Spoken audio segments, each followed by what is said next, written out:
Voici un extrait extra de À côté de nous, le déluge de Stéphane Leslie.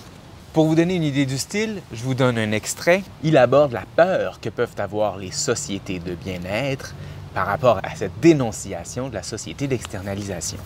Derrière l'impulsion politique constante nous amenant à fermer les yeux sur les rapports touchant la société mondiale, se tient la pure peur qu'un bon jour, on s'en prenne effectivement à nous et à notre vie d'abondance insouciante.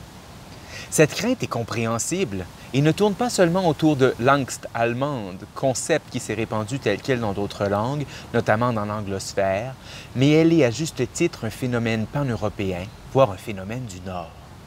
Car partout dans les pays riches du Nord, les prémices inavouées du modèle de prospérité caduque commencent à se fragiliser. Dans toutes les sociétés riches des États-providence, on peut remettre en question le contrat de croissance qui leur a accordé, et seulement à eux, dans la seconde moitié du 20e siècle, le meilleur des mondes. Un monde de sûreté matérielle et de l'ascension sociale généralisée, de l'environnement protégé et de relations apaisées.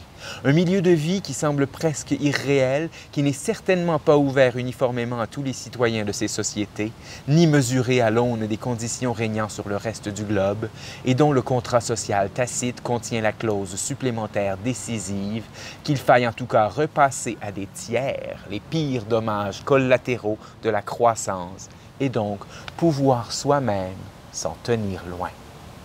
Pour illustrer un peu ça, l'idée des parcs nationaux. Nous, dans les pays riches du Nord, on a le luxe de dire « Ah, toute cette zone est une zone protégée, un parc national pour la régénérescence des espèces ». Si on peut faire ça, c'est notamment parce qu'on a moins besoin de terres agricoles qu'auparavant, puisque maintenant, on exterritorialise la production agricole. Ce sont des pays du Sud qui produisent les grains, le soya, pour nourrir nos propres animaux. Ces pays du Sud-là n'ont pas nécessairement le moyen de faire des parcs nationaux et des aires protégées et peut-être doivent-ils couper la forêt amazonienne pour faire des pâturages.